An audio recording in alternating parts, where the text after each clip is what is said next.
What's up, ladies and gentlemen? This is another episode, no pad, no pencil. Now I got my man with all the answers. My man, go and introduce yourself, babe. Omari Jordan, former NFL player, Buffalo Bills, Carolina Panthers, and yours truly, Baltimore Ravens, baby. Yes, sir, yes, sir. Now I got a confession for this Sunday. Oh, this is strictly towards you. How did Joe Burrow and Deshaun Watson make it to the field with injuries that was already noticed, yo? Watson had the shoulder, and Joe Burrow had the messed up hand. How did they clear protocol? Man, you got to understand something. A lot of these team doctors get pressured by owners.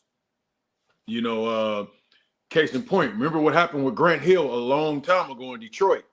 Right. Like when Grant Hill had that ankle injury, and if my memory served me correctly, Grant Hill didn't seek a second opinion on that ankle, and it even though Grant Hill still had a great career, but he could have had a stellar career had he got a second and a third opinion.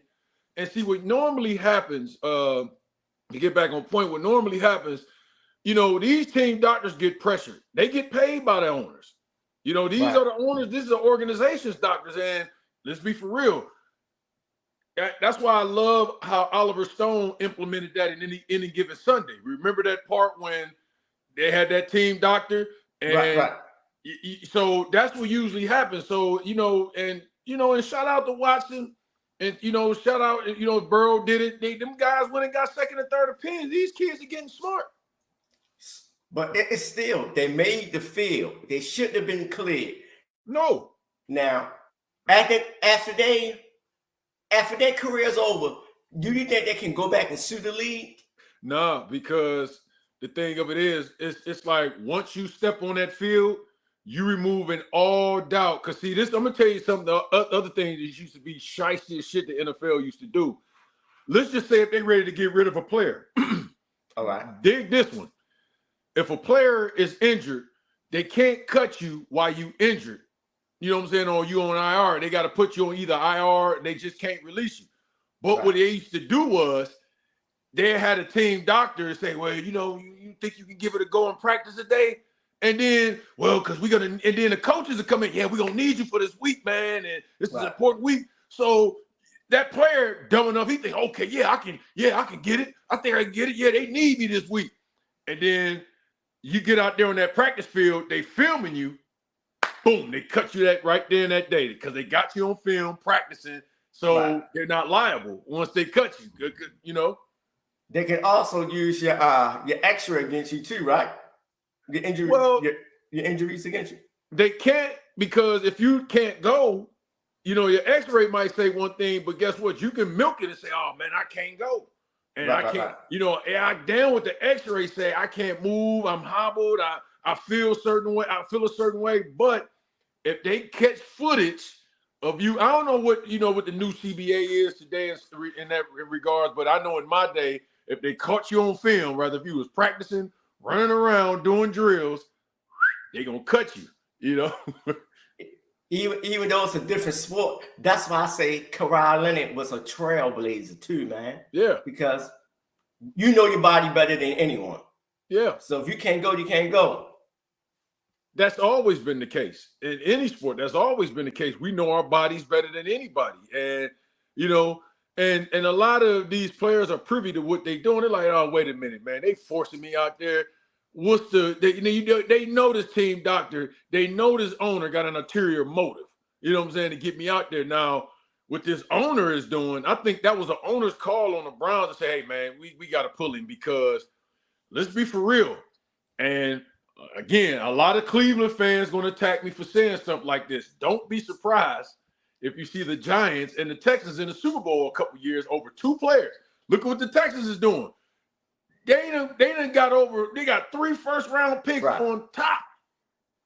So what that owner is saying is, wait a minute, we gave too much for this guy. He got $230 million guaranteed. We done gave up so much for him. Why risk it now to where it's going to cost him a career-ending injury potentially? This is a perfect segue.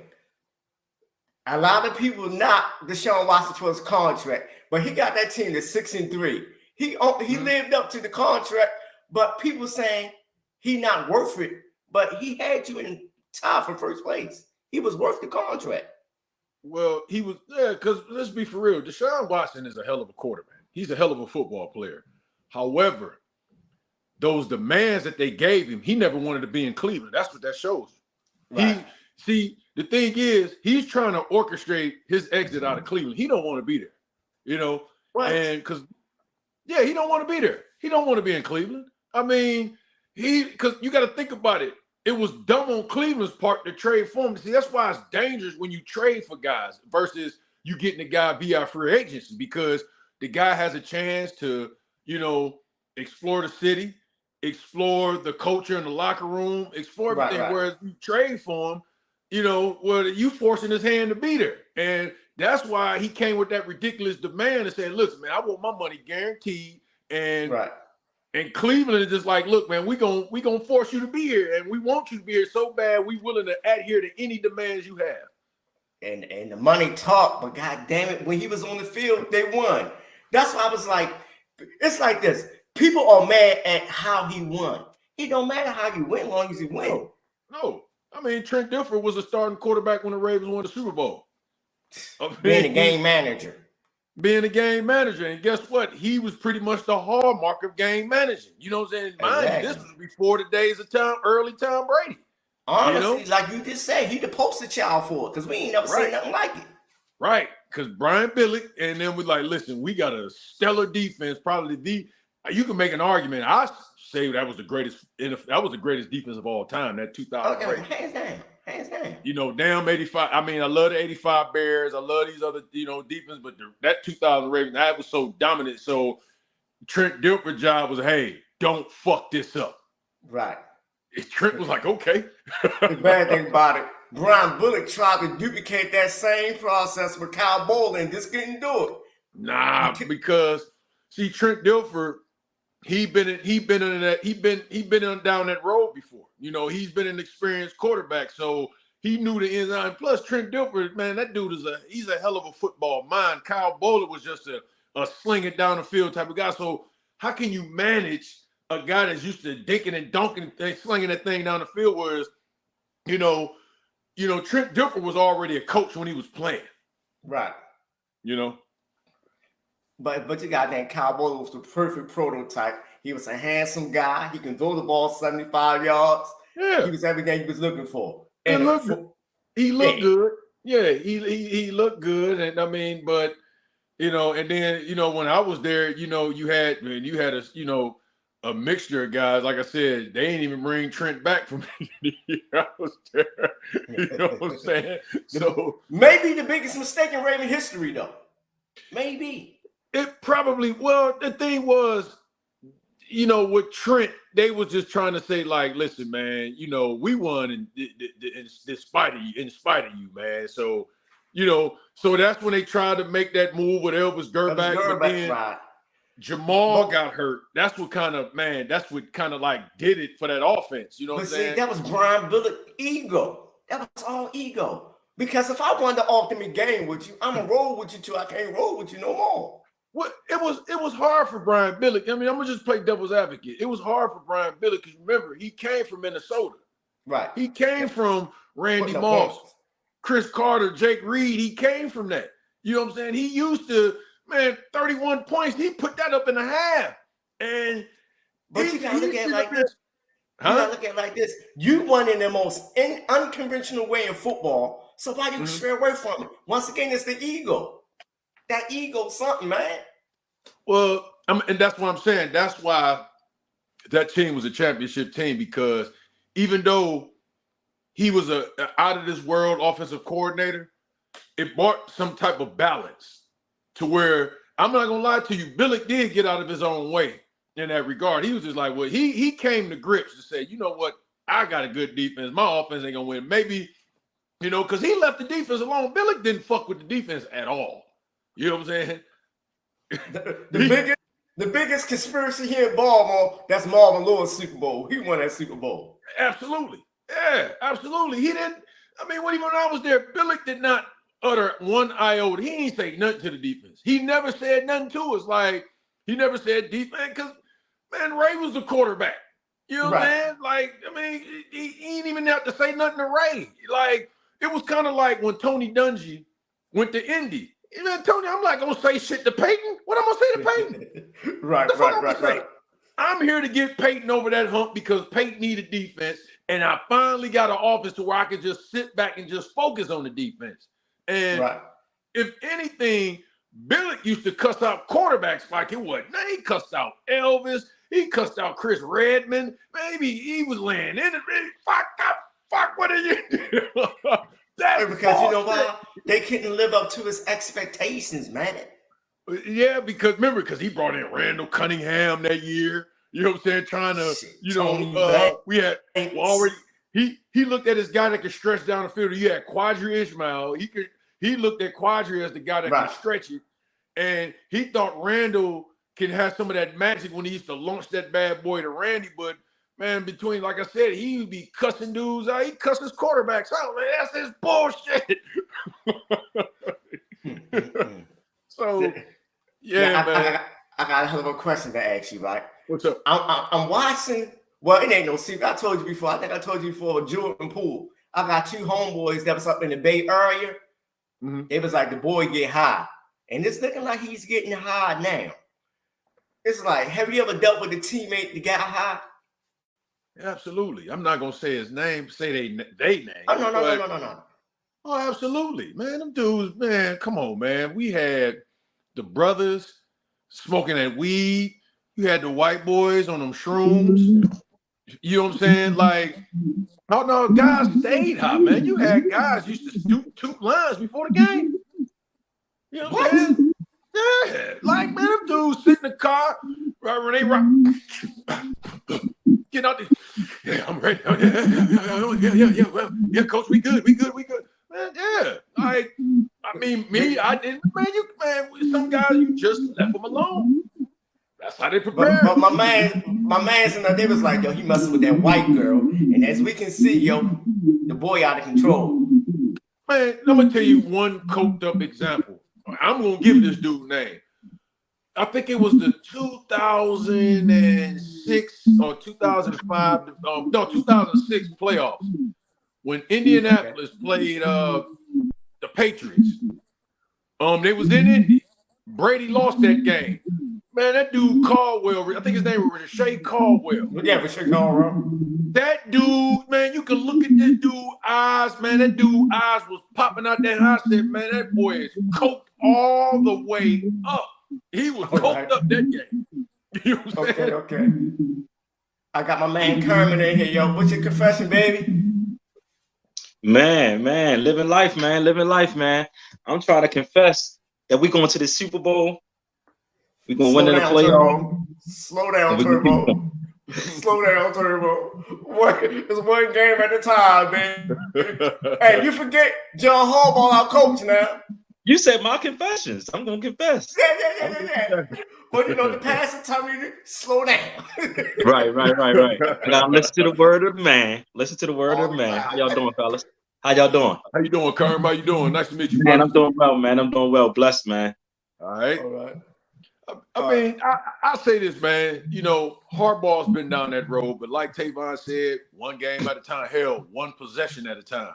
Yeah. I agree to that. I mean, I agree to that because I'm a fan of the game, but I'm a Ravens fan, so I'm always root for the best. Absolutely. But our coaching and our second half of play is not going to work in the playoffs. It's not going to work against a good team in the playoffs. Yeah. We got to factor in. Our injuries. I know our injuries is going to kick in this soon. Yeah. That's going to be a big factor for us. Yeah, injuries do happen. So Mark Andrews going down may be a gift and a curse because Lamar ain't got that security blanket. He got to look around now and find other players.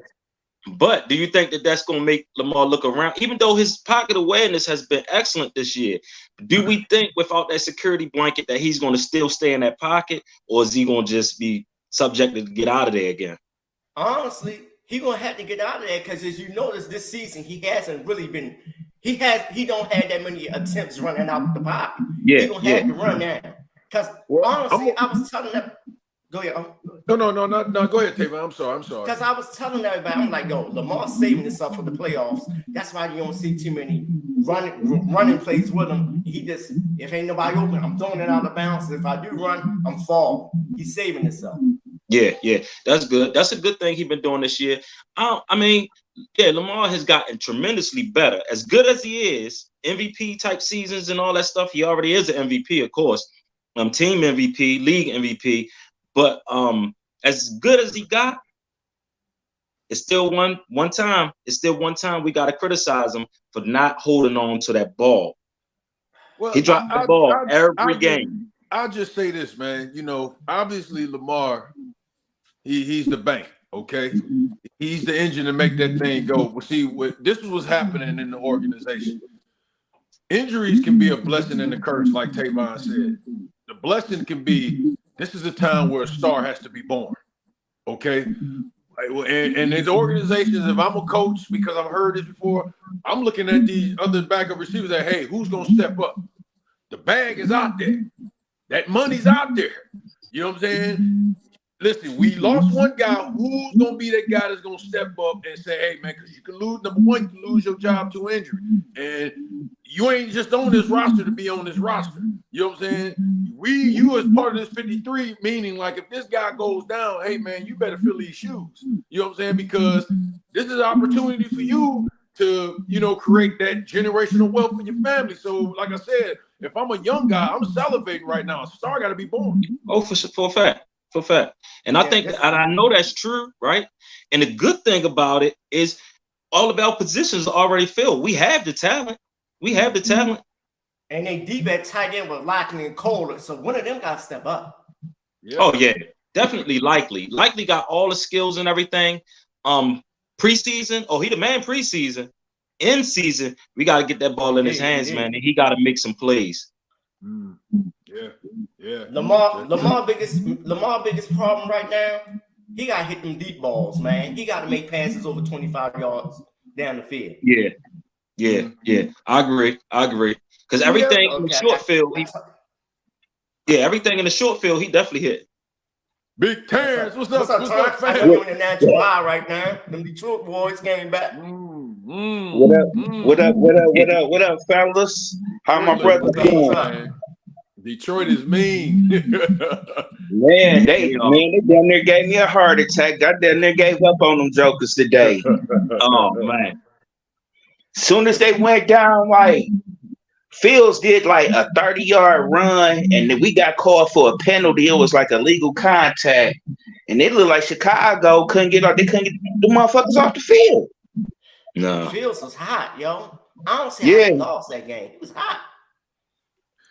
It's momentum, man. There's momentum in these games, especially in these days.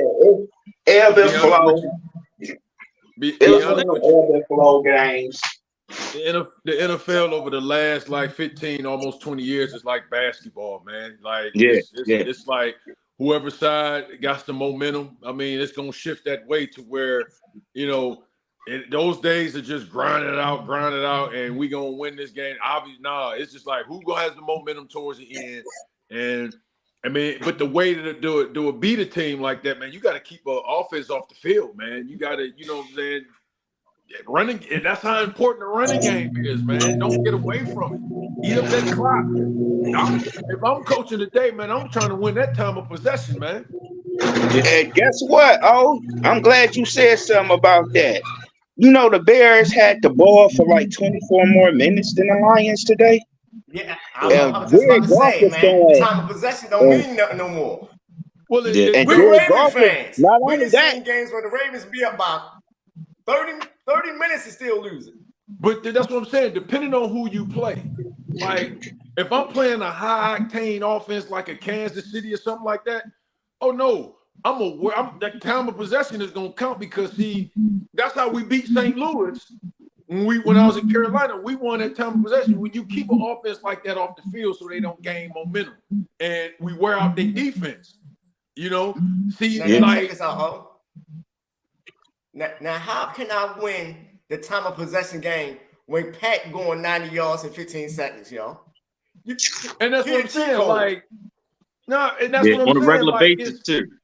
It's like, but that's what I'm saying. You if you got an ability, and that's what I'm saying, I'm gonna keep that ball out of his hand as much as I can. Okay, I can deal with that. However, that defense is gonna be still got their tongues hanging out their mouth, and I'm gonna grind that shit down the field again to where they're gonna beg you not to go and not run a 9 route the next time. You know what I'm saying? All right. So I got a question, fellas. So right now, is it too early for us to declare or say who we think is going to be the 2 top teams in each conference? Way too early. Way too early. Yeah, it's too early for that. Yeah. Y'all sure? It's too early. It's too early because you got to think in December a team can catch fire. Remember the New York Giants some years back? Yeah. You know, when I think when that year, especially that year when they played Baltimore in the Super Bowl, it was just like that's when Fossil was like when I think they was like 4-4 or 5-5. He's like, man, I'm laying all my chips out. We going to the playoffs. We can surely count in about 2 teams. We can say Philly. Yeah. We can say Philly and KC gonna be there, right? Yeah. We haven't doubts about that. We haven't doubts about it. Here's the thing with that. We witnessed it twice with Eli. You caught fire in the end. Whoever catches fire in December, late December, that's gonna be the dangerous team. See, and that was when I was in Carolina. That's how like we snuck in the Super Bowl because we started off 5-0 and stuff like that, but we caught fire around December. Season. Yeah, I agree to that. Whoever catches fire, we was a wild card at that. And that's what we just talked about, momentum. Okay, we rolling win after win. See, we went into the playoffs on a 3-game, 4-game winning streak. So, man, we were steamrolling. You know what I'm saying? And I'm going to tell you right now, that team that you talking about, that's the Pittsburgh Steelers right now. Because they winning. They doing shit against the wall and winning with defense, man. Yeah. And coaching matters. Oh, yeah, it does. As we can see, it does.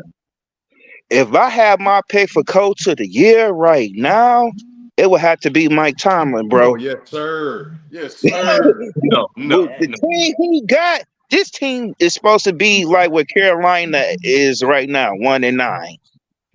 Yeah, but our division bring a big fear.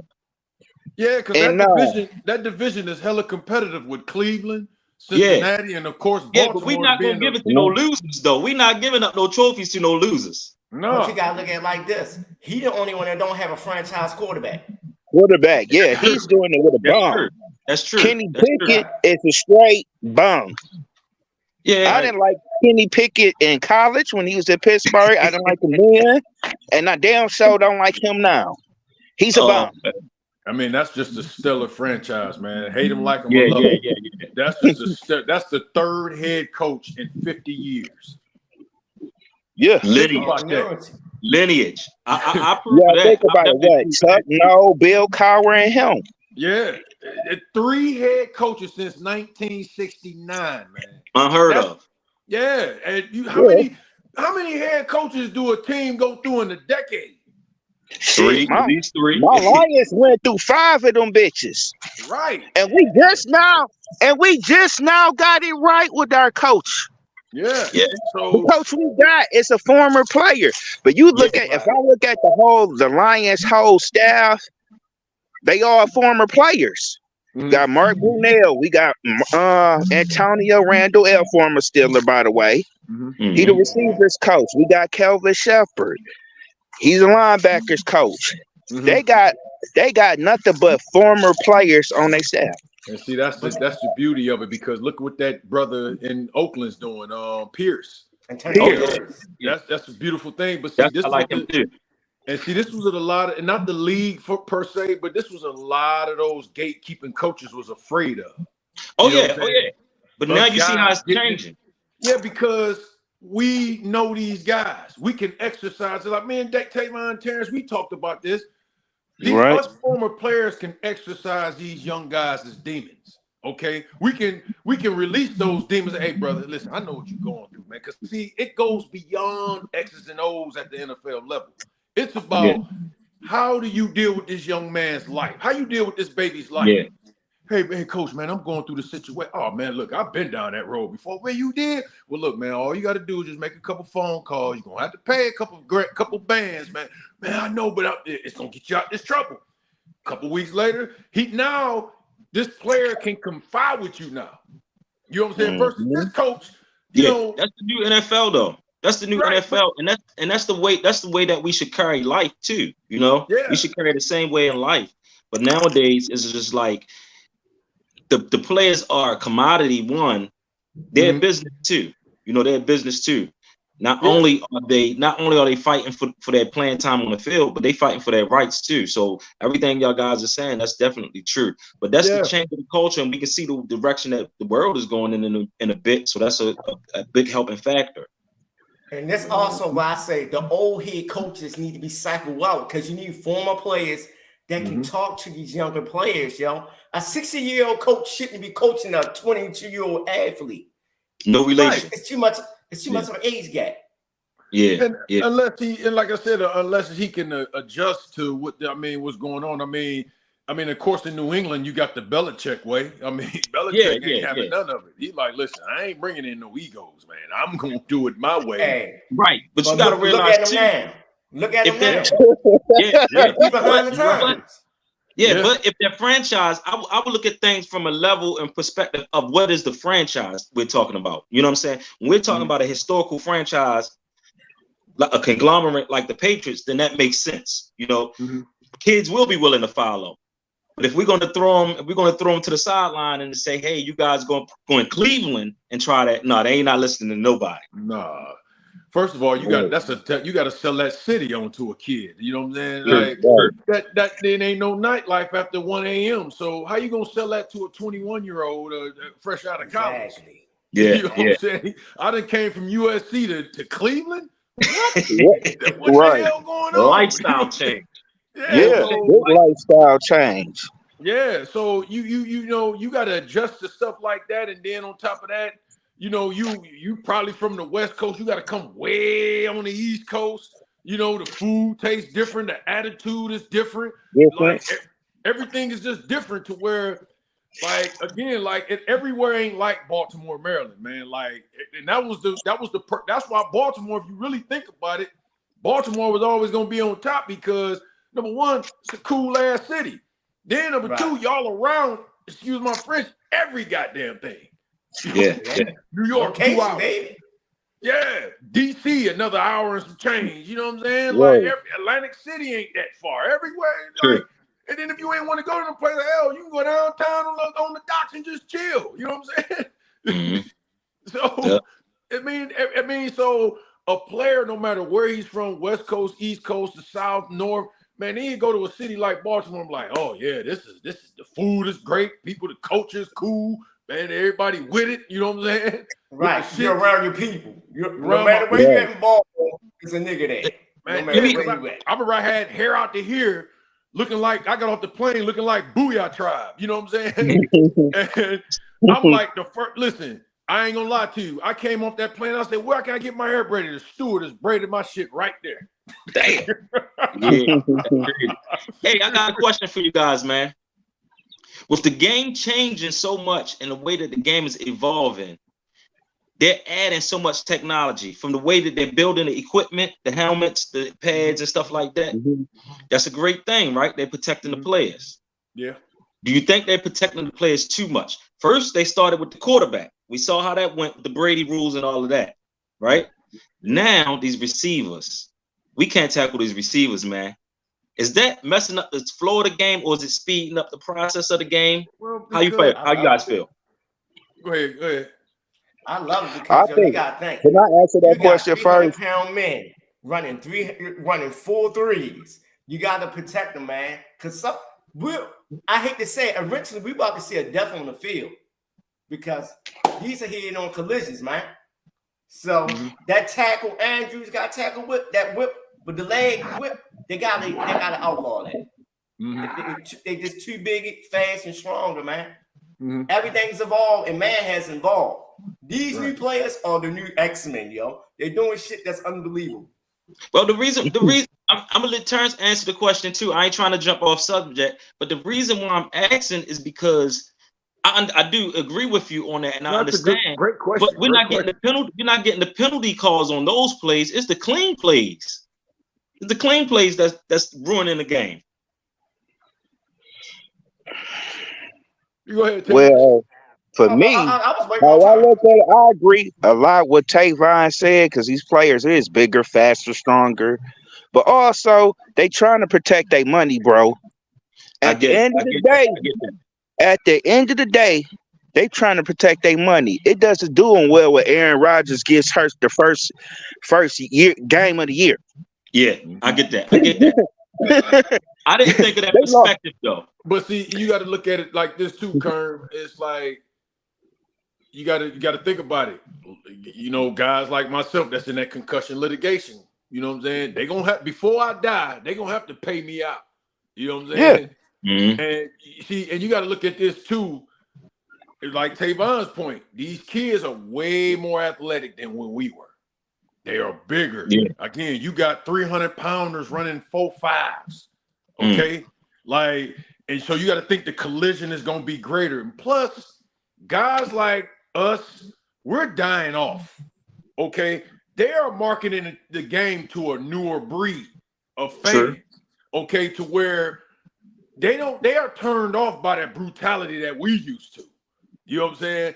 I don't want to watch. That's just too brutal. Like, let's watch some NBA basketball. The NFL is trying to stay on par with like basketball, soccer, and stuff like that. To where, and then you got to think about this. See, the NFL is all about data and research.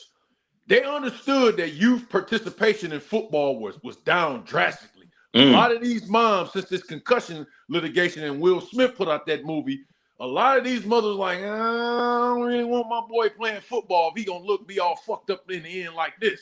So the NFL looked at stuff like that. Well, wait a minute, youth participation was down in Pop Warner. Let's start that. Let's make the game more safe and more family, like, you know, watchable. You gotta think about it. Y'all talking about concussions. That's in this era. That's an old age problem. That's like a dinosaur now with concussions. But it's also everything you saying too.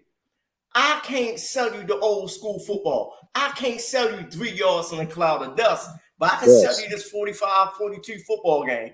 I can sell you 7-on-7 football. Right. I can sell you. Hey, Trey, in other words, you saying I could sell you on Tyreek Hill. Exactly. Well, that's the new key. That's the new key. Well, you gotta understand, like what happened at Damar Hamlin, that changed the whole landscape in itself right there. That scared people around the world. And that put a major blackout. That put all eyes on the NFL and Roger Goodell and them like, oh, wait a minute. Hey, you know, what's going on? You know, and you got people almost died on the field in real time. You know, you got to think we live in a viral era now to where the minute that happened to Damar Hamlin, somebody in Bangkok was looking at that. Yeah, that's a fact. You know what I'm saying? So the NFL is about branding and marketing this game globally. So that was a if he would have died on that field, man, that would have been a major black eye on that game. And them mothers would have been like, man, them parents would have been like, oh, hell no. Son, you ain't playing football. Football would have been NASCAR. Yeah. Yeah. NASCAR is about to, man, NASCAR down is on this last breath right now. Look at the demographic. Nobody cares about NASCAR, just like nobody cares about horse racing. Right.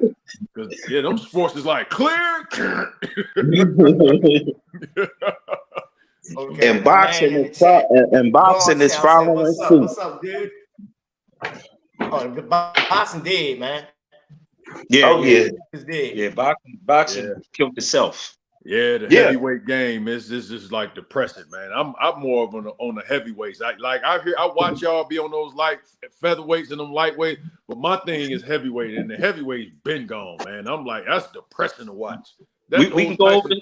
Listen, so did you guys caught the Thursday fight, the Shakur Stevenson fight? I heard it was boring. I was watching the game, man. Everybody said it was boring, yo. Don't watch it. Man. Do not watch it. You're gonna waste your Watch time. that shit if you're trying to go to sleep. If you're trying to go to sleep and you need to go to sleep, watch that fight. That shit could be the sleep. I'm gonna be honest with y'all. It's only 3 people that can say boxing. That's Tank. That's the heavyweight division with Fury and Wilder. That's it. That's it. No, Wilder X himself out. Wilder out the question now. You smoking dope. You smoking dope. You smoking dope. I'm gonna tell you why that's false. I'm about to explain to you why that's false. Now, you know they done made this super card in December, right? He fighting on the same card as Anthony Joshua, and he's actually fighting a better fight than what Joshua was fighting. Joshua about to fight Otto Wallin. Wilder's about to fight Joe Parker. Now, if Wilder can take that L too. Wilder about to knock this boy out. But he might knock this boy out. Wilder lost to Fury, what, 3 times? Only lost. Yeah. Twice? No. I mean, I'm thinking twice. If you lose to a guy twice, on the man, technicality twice. He lost kind of like, I mean, but that's the only one dude. I mean, the only way you could maybe make a Wilder and what's the boy from England? AJ. That's what they're doing. They setting it up. Yeah, that's why they setting it up. Set something like that. A lot of people still want to see that fight. But the thing is, that boy. Wilder's going to punish him. That fight not going 5. Yeah, they can't make that fight with AJ and Fury because Fury is barred from the United States. But they got the England money. They don't need to come here. Yeah, they don't need the United States for it's the business. AJ and Fury. That money. They get the euros, man. They get the money for the Arabs. I'm telling you, Saudi Arabia is about to be what Vegas used to be. When you talk about these guys, they about to take over that shit. Yeah. They about to take over. It was a rumor they was offering LeBron $1 billion to play for 1 year. They offered James Harden $900 million to play over there. Yeah. Harden? Yeah. Harden. They just looking for a show. Exactly. Yeah. Because the sheiks got out of the oil business. There's no more oil. So it's an entertainment capital over there. Yep. Yeah. And they already got the money. The oil is still popping. They just using the oil money up. No, it ain't. Right. You don't think they just use them. Yeah, no, hell no. The oil, that oil ain't dried up. They got way more oil than we do. Oil is here to stay. You know what I'm saying? You got to think, and then them people over there playing with lithium, cobalt. Yeah. You know what I'm saying? And that makes cell phones and smart cars and, you know what I'm saying, and laptops over here. So they playing with more than oil. They got own stakes in parts of that. So they just doubling their money. That's what they doing. Yeah. So you got to think, and Dubai is their little playground over there, man. They flying bros from America but see, we don't know no better. We don't know no better because all we do is follow the trends. We hear something that's hot and we go hop on the plane. Exactly. I'm about to tell y'all something because it's gonna be the killer. Me and when this shit happen, me and you definitely got to do a show on this. When that bricks money about to go drop, that's a game changer. Hold up, they tight about to tighten up the screws. Man, America about to be broke. We've been broke. America's about to be broke. They about to flush this shit out. Why you think they're gonna put Uncle Trump back in office? Uncle Trump coming back.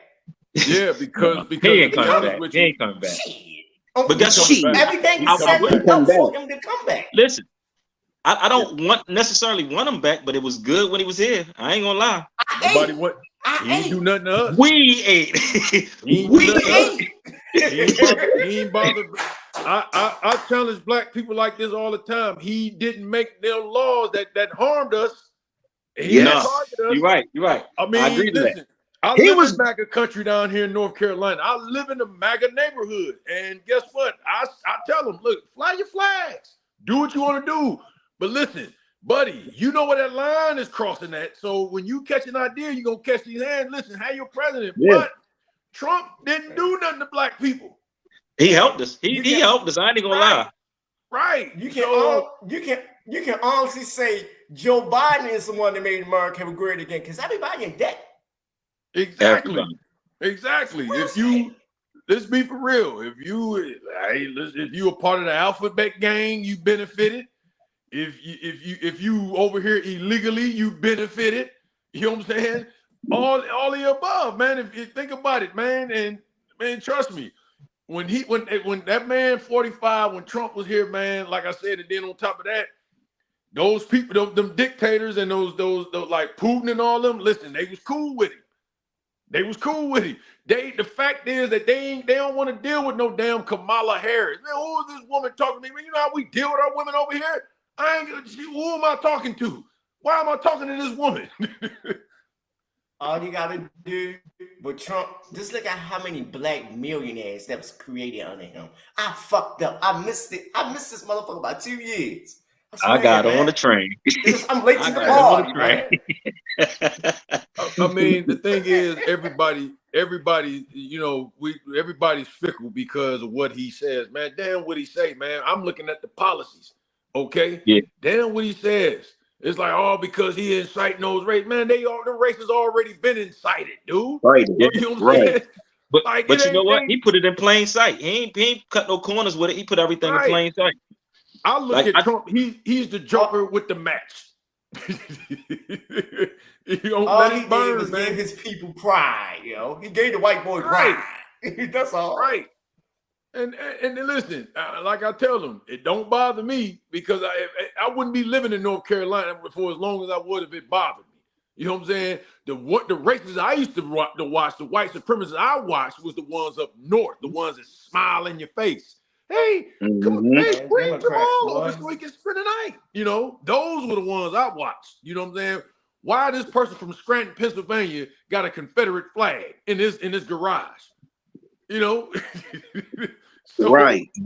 I mean, it ain't about Southern pride with you. You live in Pennsylvania. You know what I'm saying? But that be the one that be at the PTA parent meetings. Them the ones making you those what you call them the Rice Krispie treats.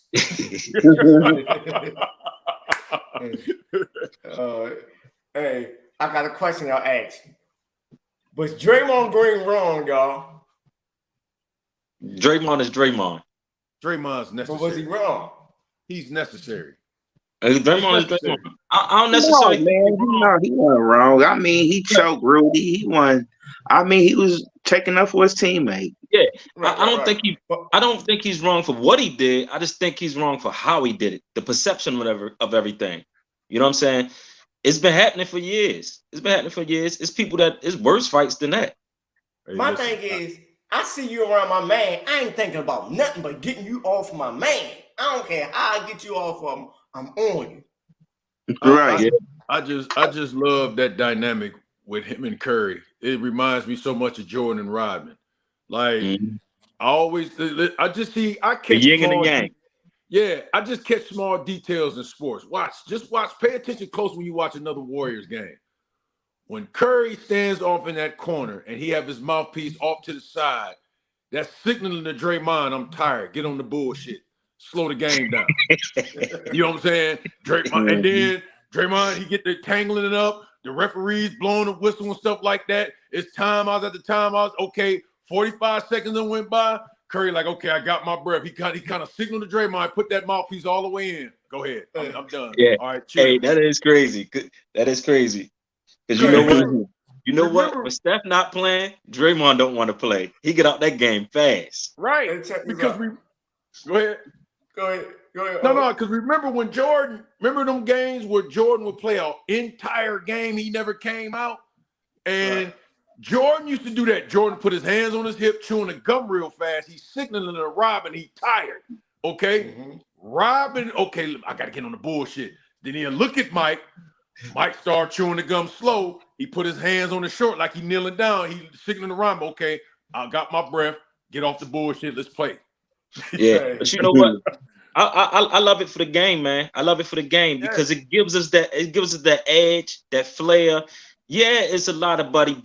You know what I'm saying? It's a lot. The league is buddy, and the league is really softer than compared to old days if you really look at it. But I just like the competitive edge.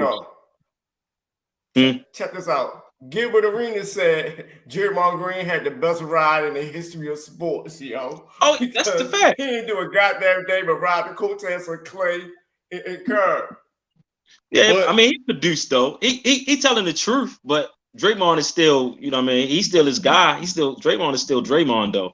Because they don't win them championships without Draymond. What up, Jimmy? Dog? Jimmy! What's up, Jimmy? What's good, fellas? What's good, man? Good. Man, how you feeling, man? Baby, what's your confession? Man, I'm hanging in there. I'm in this janky ass post-surgery spot again, man. Trying to work it out, man. Trying to work it out. Oh man, big blessings, brother. Big blessings, man. Yeah, he'll get well soon, fam. Get well soon, man. Yeah. Yes, sir. I hollered at you and B yesterday. You already know my feelings, Brody. Hey, you see my boy from Detroit gloating like a motherfucker, boy, y'all. Man, look, he happy today. I told. Hey, but Jimmy, didn't I tell you yesterday? Didn't I tell you yesterday I was worried about Fields? He was busting our ass, and I kind of seen that. I was telling Jimmy this yesterday because him and B called me on the call yesterday. And then when B got off the phone, me and Jimmy was talking about the game a little bit, and I was like, I'm worried about Justin Fields. He just fucking scared me because my Lions, they don't do good against running quarterbacks. Multiple quarters, they just don't play them dudes well. And damn, Justin almost pulled one off. Fields look like the starting quarterback y'all always needed today, yo. Yeah. Oh man, the Bears give me indigestion, y'all. Oh man, them niggas make priests drink that, like turn up a whole fifth. I'm telling you. Good lord. But Jimmy, I'm just gonna tell you, man. You know, I feel for y'all Chicagoans and y'all sports, man. But y'all can miss me, man. Y'all got more championships. You know what I'm saying? Like. Come on, man. Like, that's yesterday's news, Big O. That's yesterday's news. What about what's going on right now? Jackson, what have you done? It's not going to change. Hey, Jimmy, we still celebrating 2016 in Cleveland. And that was the first one in 52 years. You know what I'm saying? Hey, what game was that where LeBron was smoking that blunt? You remember what I'm talking about? Oh, yeah. I think that was that was the World Series. That was the world. His wife was hitting the blunt. Yeah, and I know it was one of them. They was hitting the against blunt. the Cubs. Against the Cubs. Yeah. I think that was 2018. I wouldn't have celebrated when they asked because I stayed like 4 blocks down the street from Wrigley Field, so I could literally go outside and like hear the game and shit. I was. Think about this: the White Sox done won one. The Cubs done got one. The Bears done got a couple. The Bulls, the greatest dynasty in all of sports. You know what I'm saying? They grew up on shit. I think DuPont done messed around and won a national. Hell no. God bless Rod Strickland's soul for being Kyrie godfather and all, but that's the best thing DePaul ever had. The only thing. Hey, check this out, y'all. Do y'all think Joe Smith and his wife is trolling everybody? No. They trolling, yo. No, they trolling. Man, that's real. They are a poor Will why Smith we and want that Jada, business yo. out there like that? That's real. That is real. Yo, look at the era we in. Fam, that is real. Yeah, I think it's real. Yeah, she was keeping that shit in the dark. That's all. Because that broad, she taking cues from Jada Pinkett, man. Okay? And it's gonna be a long line of these broads. Huh? Y'all don't think Joe Smith pimping her out? No, man, Joe ain't got that. Joe ain't right. He ain't in there. He ain't built like that. No, the women not. He ain't built like that, bro. That nigga tough as hell, bro. You could tell he ain't built like that. No. Because you can tell. Wait a minute. Think about this. This was the one clue that I caught that I knew it wasn't scripted. Because when she was recording it, he was like, "Well, what, you filming me?" He was surprised that he was getting filmed. Exactly. That wasn't scripted at all. You know what I'm exactly. saying? That's why I'm going to agree with you on that too. It definitely to me wasn't scripted. No. Because if anything, he wouldn't want that business to be out there like that. Right. He's not that type of guy. But if everybody, but if everybody. But if everybody in your circle know, why not capitalize on it? What's to be made? What money to be made off of that? That's more embarrassment than anything. Like, and she probably put that money. Though? She probably done buried that money anyway. But what? Yeah. But what embarrassment is it when you knew her past? You know. Think about it, Tavon. Who's interested? Tavon, who's interested in watching? Okay, what money does it be made? A retired basketball player and a washed up porn star. Right. When women tell me come on my line, y'all. When women aren't able to bear a kid anymore, they automatically lost value. It don't matter. Man, then you ought to know once Joe. God for bless you, man, because it's a tough thing when an athlete loses bread like that, man. But think about it. You done went from messing with. She was doing porn with Mr. Marcus, man. And anybody know porn? You've been rim-rodded by Mr. Marcus, man. Game was already over when you met her. Right. you ain't following that act with Mr. Marcus. Not at all. Not at all.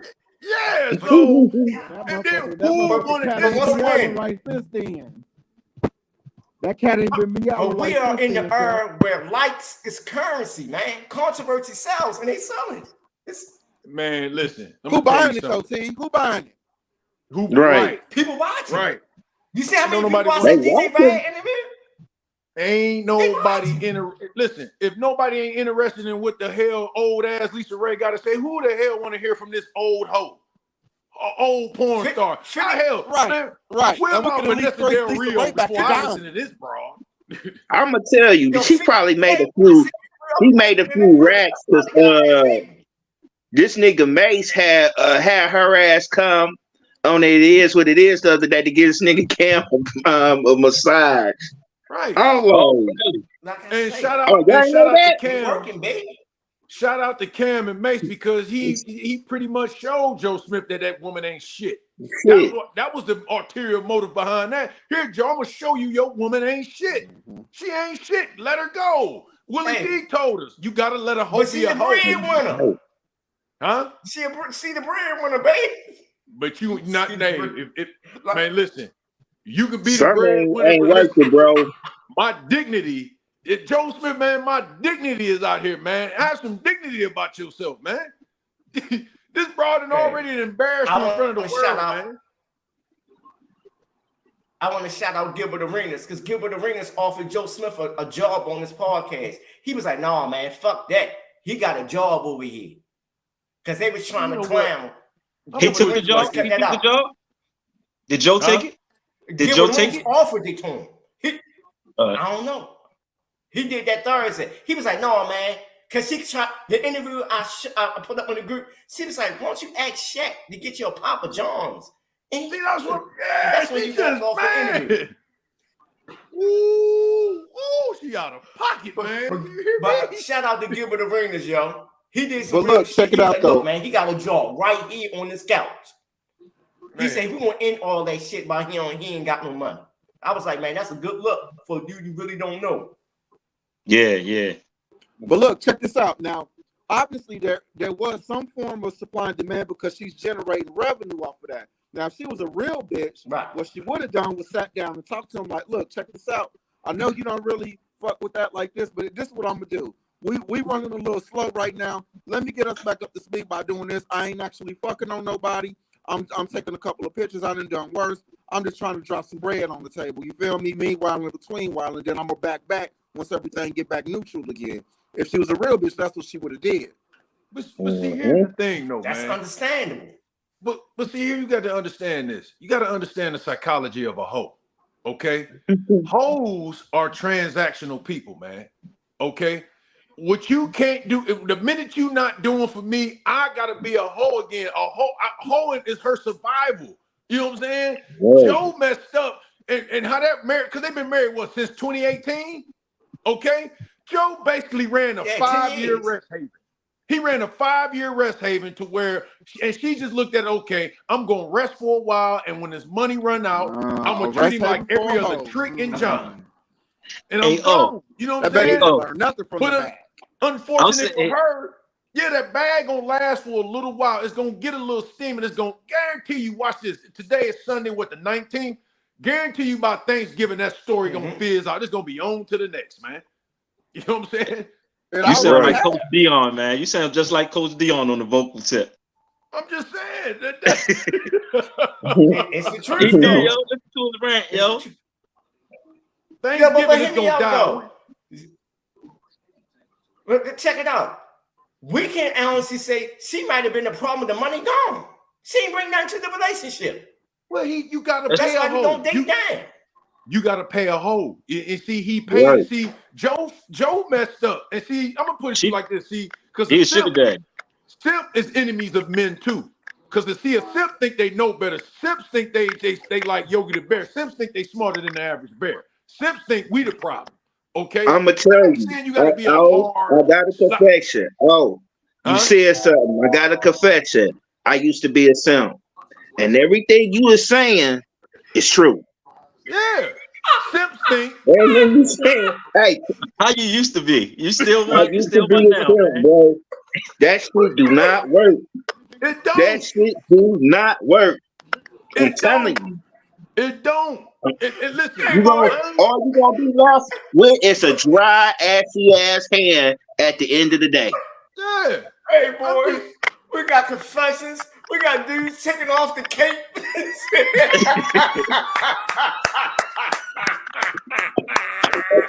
Be one of them niggas that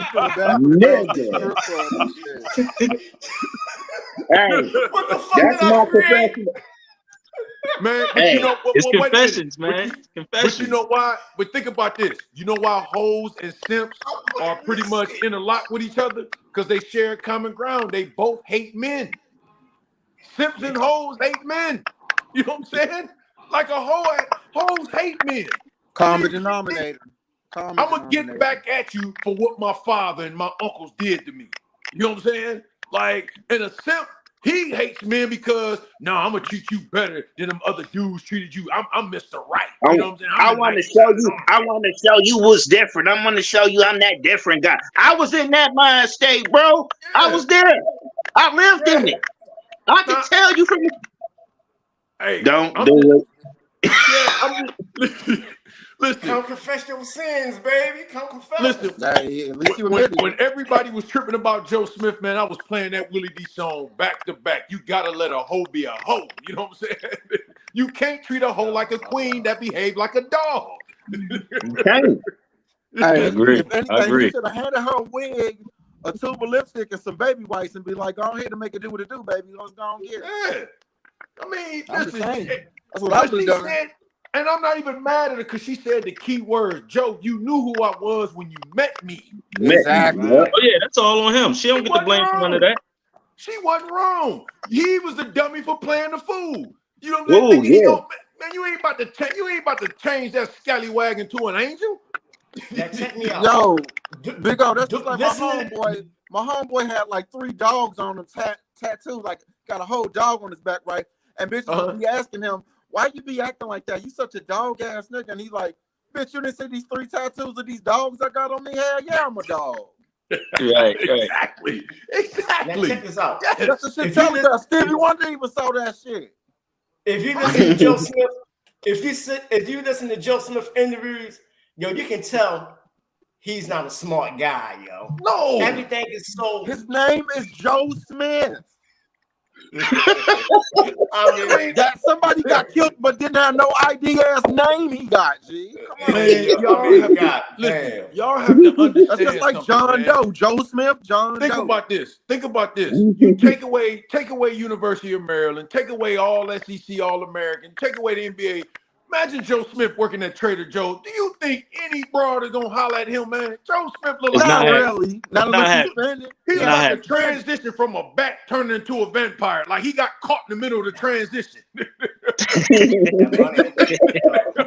Boy, you wrong as hell. Since y'all feel like that, I'm gonna offer him a job right along with you. Dude, man. I mean, for real, he ugly dude. Like, what was that movie with Keanu Reeves? Like he was, damn, you caught me from turning to a real vampire. Caught me in the middle. Damn it, here I am. Hey, look, hey, Big O, hey, that nigga down. would have had to been flicking his thumbs to get some pussy. Like, come on, man. Do y'all honestly believe? And then the dude already 6'9". Who giving him some? Man, come on, man. Come on, man.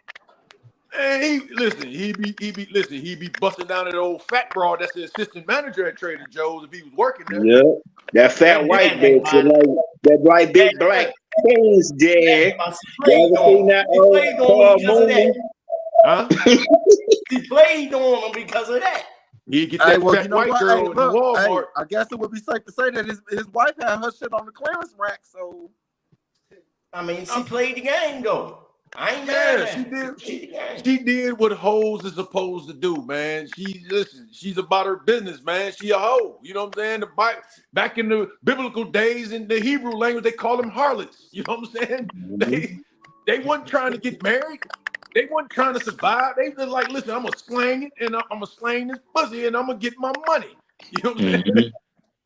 That's just what it is. And when they get old, they die alone and in pain. Hey, Big O, she was a renegade. She didn't even have no pimp. She was a renegade. No, and the only type of man for a hoe is a pimp and Jesus anyway. So I mean, come on. She was just a free agent, man. Yeah, free agent renegade. Right. You know what I'm saying? And who's to say she might have had a pimp the whole time pimping him? Like that movie Casino, who she probably had a Lester Diamond on the low. Breaking. Because you gotta look at it like that. How was she getting to them events with them athletes? Somebody had to let her in. Somebody let her in. See, this is why when I used to go to these clubs in Baltimore, Buffalo, and Carolina, tuck my jury in, I'm acting like I'm a bouncer. Because like I said, Chris from The Wire used it because my brother used to always tell me, you get there early. Man, never show up on time for his own party. Never show up on time for a party. You see who's setting up while they setting up on you. You know what I'm saying? Get there early. I'm eating chicken wing. I seen this broad pull up with a dude in the car. Not 2 hours later, she in the VIP dance with a dummy. Dude that she arrived with sit at the end of the bar sipping. Okay, yeah, get him. He pointing her, directing her to this dude. You know what I'm saying? And I'm watching all this. Like, running that finesse fast. And I'm a bouncer, right? Man, mind you, she ain't know I'm in the league. I'm a bouncer. Now, mind you, I'm coach myself like the Predator. Just cloak myself. You know what I'm saying? And then when the middle of the party, I holler at the bouncer. Hey, y'all, I'm going to holler at y'all later. Untuck my chain. Now I'm in the video. Oh, I thought you was. No, I seen your ass the whole time. But no, don't worry about it, boo-boo. I don't like that nigga anyway. You get it? Right. He had a lot of shit to say to me on the field just a couple months ago. So it's all in the game. But the ones that I did like, I got another question for y'all. With her. Do y'all think? I got another question. Do y'all think it's time for the Warriors to move on from Klay? Nah, you can't move away from Klay forever. Like he part of the history. You gotta let him make that decision. Yeah. You gotta let him retire on that thing on out, man. He earned his keep. Yeah. And even still, as good as Klay is, like where would he actually fit in at? You know what I'm saying? Like I'm not doubting the man or nothing like that, but his home is his home. Certain players just gotta live where they live, you know. Yeah, I mean, but go ahead. I'm sorry. Nah, I'm just saying, man. Like, I mean, the thing is, as long as Jordan was there, they didn't get rid of Scotty. As long as they let Magic and Kareem stay together until Kareem couldn't make it up the floor no more. You know what I'm saying? It's just certain guys that, Joe Dumars stuck it out with Isaiah the entire time. You know, facts. Some dynasties, McHale, Parrish, Bird, they all stuck together.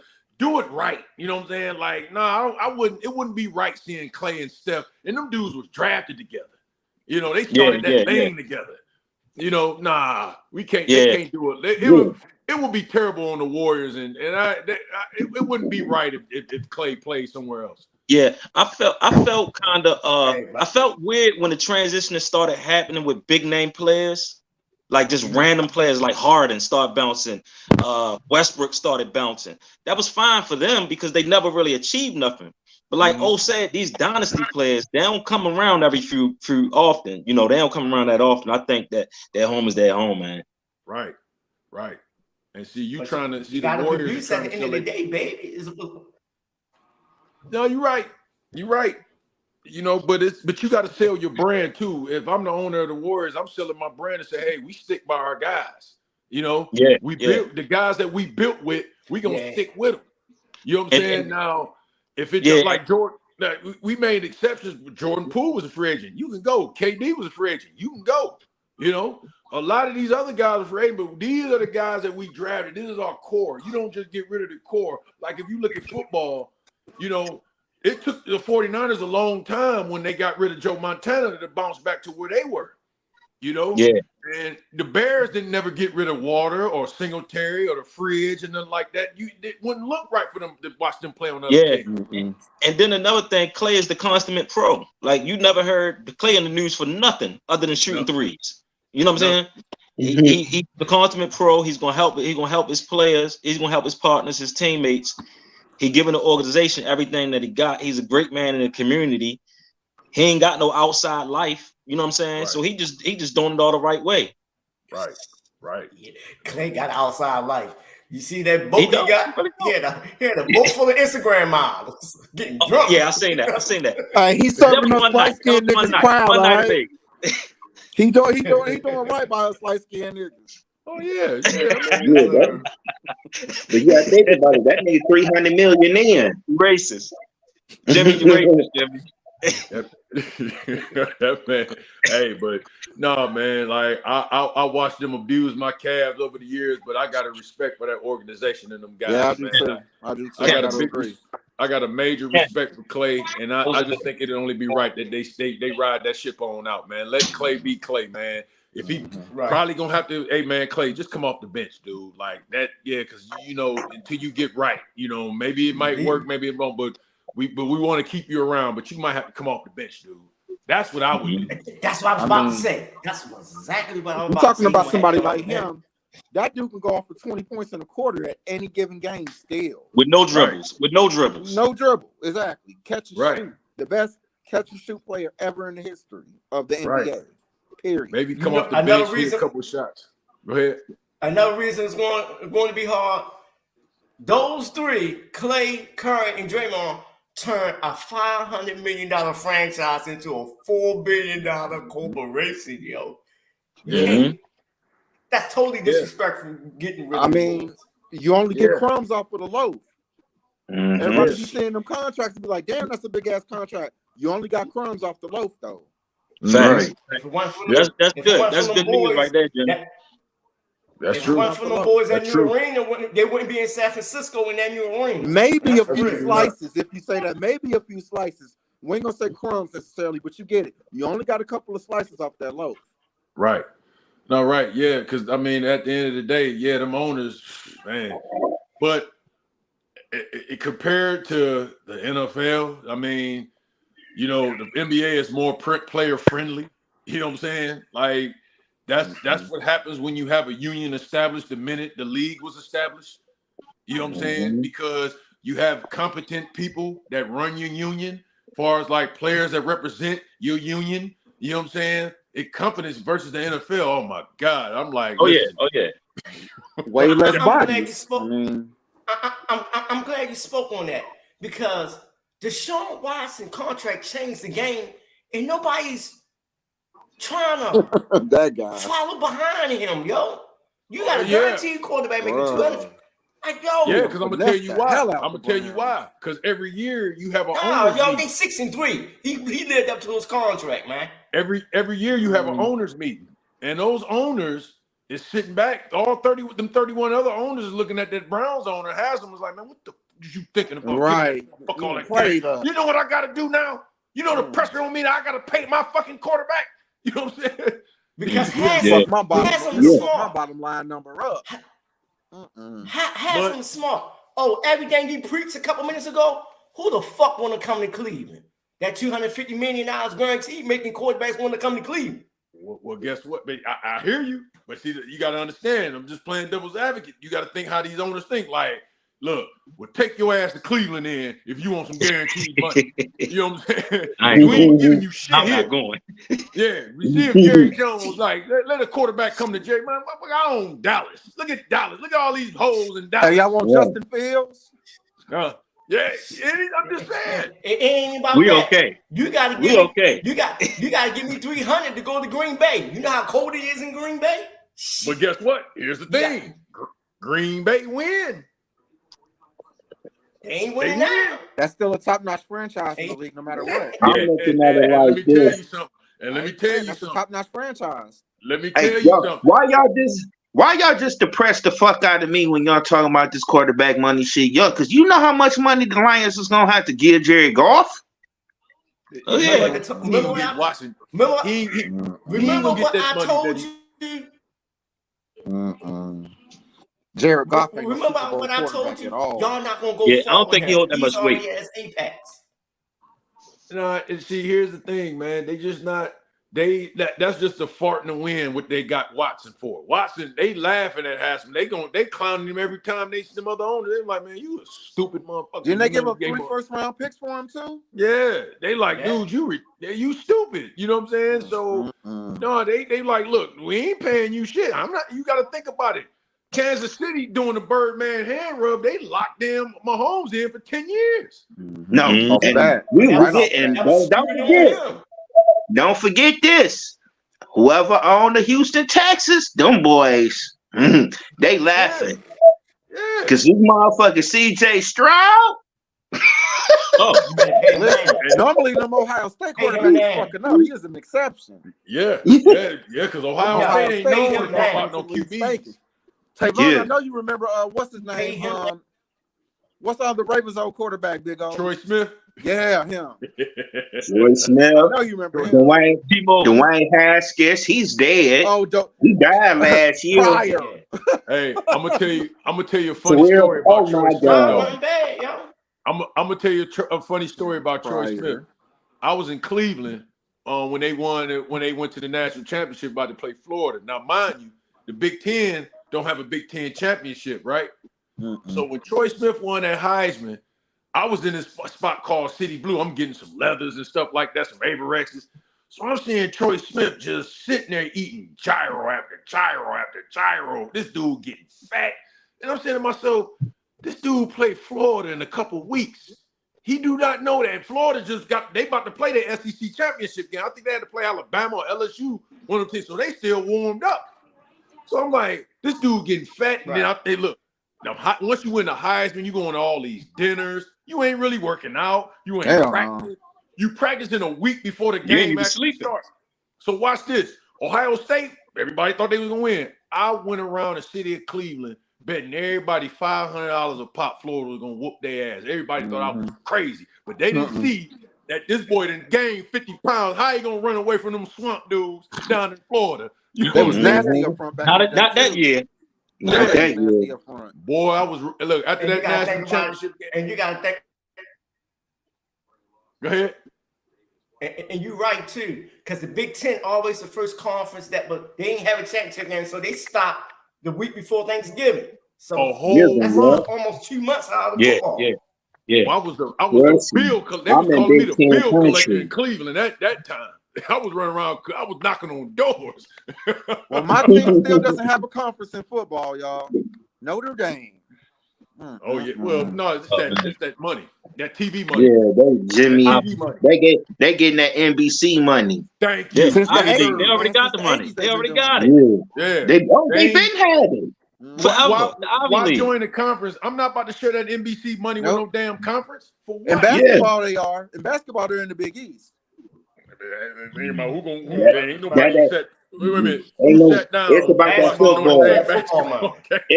It's about that Lou Rodney legacy.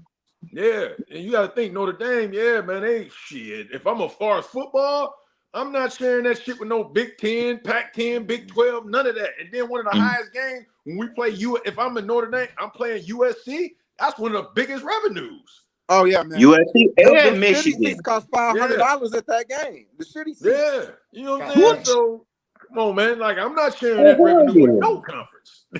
Basketball, you can have that shit. When was the last time they lined up to watch a Notre Dame basketball game back in the LaFonso Ellis days? I was just about to say LaFonso Ellis. I don't know, man. Was that 93? Master P putting the asses in seats, man. Oh shit. Master P Sunday, he putting the asses in seats. Man, I ain't listen. I ain't watching some white boys just. No, and then it's an academic school too. Putting up points, yo. It's a real academic school too, though. So like that's just like how Northwestern is. Like it's too academic of a school. Like and Northwestern, I remember they ain't have what was the last time they was with Darnell Archery and all them boys. That's a 5% school. Like 5% of like the top 5% will only make it there. Like you coming up. Well, first of all, you go to Northwestern to own your law firm, to own your own law firm. That's why you go to Northwestern. Be a super doctor or a surgeon. Yeah, I mean, you ain't got no NFL aspirations going to Northwestern, dude. You about to own the biggest law firm in New York somewhere. Where you're right. You know, that's funny because I'm a Chicagoan, but I was born in Evanston, where they're at. I was born there. Yeah.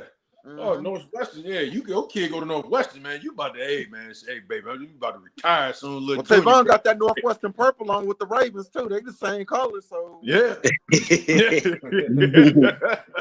He has a confession today. Look, he has what a up, Oprah? Color purple looking ass. Oh, my wife, I have to fight. God, Jimmy's dog. My wife, I have to fight. Man, this is Jimmy, bro. Hey, you told the Bengals to beat me. Huh? Oh, fucking boy. Hey, fellas, I'm gonna go ahead and wrap this up. Y'all got any confessions? Last words? Stupid, bro. You told the Bengals to beat me. Fuck you, Harpo. Oh, hell no. Fuck you, Burrow. You told the Bengals. Jimmy boy, hey, you a fool, man. He's like, you told the Bengals. He got me over here crying. Man, hey, I told you, that boy Stevie Wonder just texted me. He said that he don't like what he see. What's up with them boys, the Bengals? Ain't this nigga about to be out for a year, Burrow? Yep. Yeah, he done. Yeah. Oh, yeah, it's over for them. It's a wrap. They put that baby on ice like Elsa froze his ass. Yeah. Mm-hmm. Yeah. All that dick sucking Stephen A. Smith was doing. Oh, the Bengals back. Okay. Man, hey, listen, man. That dude gets on my nerves, man. I swear. Hey, listen. I be wanting to punch the shit out of him. Yeah. Like, He doing his job. Huh? He doing his job. You can do your job, but don't try to sound like no tough guy. Yeah. Oh yeah, you can tell he ain't that. Like tough guy. Like listen, tough guy journalism gets no play, man. You know nobody respect. First of all, you a journalist, okay? Oh media. Like, and what makes you like again? God bless you. Make your money. Get your paper, brother. I'm all for that. But dude, you trying to come off as if you was an athlete. Like you was that dude when you was an athlete. Like you act like you on par with athletes the way you talk. Like, Now hear me out. He feel as though he got open reins because he got Shannon behind him now. So he really showing his ass. Ever since Shannon, he times 10. But again, what Styles P say? You might have sold 10 million, but don't gas him up. I get your lip and your width and get your casket cut. You hear me? You know what I'm saying? So don't let these people put a battery in your back. Because I'm going to tell you something, man. You're going to have one of these fools out here that's going to push that envelope and ain't going to care about no damn jail. They ain't going to care about their prestige and their status. And they going to slap what's left of that damn afro off your head, dude. Like, it's going to be one of we seen it already. You got young dudes that are doing clap say. Yeah. Chris Everett, straight up. I'm going to put you like this. Hey, listen, I'm gonna let it out. If it was me and I was in that game and you talking about me, I'm bringing one of them little partners. I know. Listen, look, dude, I'm gonna take care of your family. Go on over there and knock his ass out, dude. You gonna do some time, You don't know me, but I'm gonna take care of your mama and I'm gonna have a bag for you when you get out. Just go ahead and knock his ass out. Just put that little business in for me. Yeah, knock him out and get a chance, piss on him. You know what I'm saying? For real, man. Like my thing with Stephen A. Is he always extra critical on the black athlete because that's what they got him for. They got that sports monkey in him. He won't say shit about a white boy, but I'm about to tell you, he's nothing but a tool for white supremacists, bro. That's who all runs ESPN and Fox, and he's nothing but a white supremacist in black skin. They using niggas now to talk down on another black. That's all it is. It's a cover. It's a cover. You know what? The white boy know he can't do it. He be ostracized, so you get that one man bone. Look, hey, look. I know what it is, y'all. That makes him like that. I know what it is. So check this out, right? We're living in an internet age, obviously, right? Media and everything like that. Now, if you pay very close attention to his lining, it's still buffering during the live broadcast. He just needs better Wi-Fi speed. But that's the thing, though. Jimmy, that's why he's mad all the time. That's the thing, though, and that's why I'm glad you mentioned something like that, because if you look beyond that, you see another cat. If he didn't have that platform, who fucking Stephen A. Smith? Nobody. Probably Joe Smith. No. Thanks to Skip, we got this fool. Thanks to Skip. Yeah. And I'm just saying, like I said, Skip was cool, but me, I just think Skip's a homosexual. You know what I'm saying? Because he was shooting a shot at Troy Aikman. Whoa. Hey, look, he told Troy to go deep. Yeah, he was shooting a shot at Troy Aikman, man. You know what I'm saying? Listen, when he's trying to get him to catch some deep balls. Listen, when he put out some rumors about Troy Aikman being gay, and in that news when he was writing for the Dallas Journal, he was actually shooting his shot. He was actually bird calling him, man. Well, you ever seen Skip's woman? Oh, hey, what you say? You trying to line up shotgun? She looks like him. Just like him. She looks just like him. Right. No kids. He ain't got no children. That means, listen. Oh, man. Hey, guess what? Elton John had a wife, didn't he? Damn. I mean, yeah, exactly. Rock Hudson, too. So, I mean, at the end of the day, oh, yeah. But we knew Rock was a flamer. Right. So it's like I just look at it like this, man. You it's one thing to be a journalist. Be a journalist, man. Report on what you see, man. But when you start talking about this person's a scrub and you shouldn't pay him that, man, don't you talk about my money, man. You know what I'm saying? Just say, I'm not bringing, hey, you're struggling, you're not as bad, man. But when you start talking like this, only people I feel that got the right to talk like that, which I don't mind. Shaq can talk like that. Barkley can talk like that. Right. Because they was them dudes. Yeah, I think that's what it is. I think a lot of guys like Steven, they take a lot of things personal. They take it personal more than just speaking on the game. You know what I mean? Because it's a difference. But it's a media outlet, and we do everything for attention. He can say something, and it's getting clickbait a million times. So that's keeping him relevant a little bit too. But I mean, I'm gonna put you like this, like me. He's also a Libra. Stephen Smith is a Libra. We ain't the same. We ain't the same. No, not at all. We ain't the same. Right there. Let me tell you that right now. Cold water on that one. He was not a whole fucking bunch because we ain't the same. We is not the same. No. He said, no. Hell no. We is not the same. You got to keep it a happy, man. You just got to, keep a happy meeting. Like, if I was on TV, I would never, and y'all don't think y'all never hear me say this. I mean, correct me if I'm wrong. I never call another pro athlete a scrub. You know what I'm saying? Like, oh, man, he trash. Because who am I to get on the platform? They going to look at me, oh, you old journeyman ass mother, man, who are you? You know what I'm saying? To be talking about, but I'm just gonna sit up here and say, well, no, but maybe he's just struggling. You know, this might be a good fit for him. But before Warren Sapp got the right to call somebody a scrub. You know, Joe Montana, Jerry Rice, Randy Moss got that right to call somebody a scrub.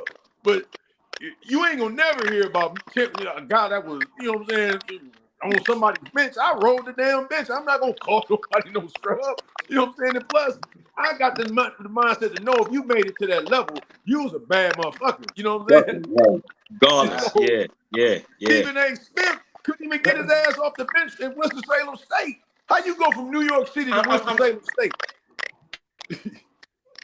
I'm glad you said that because dude made his whole career calling Kwame Brown a scrub.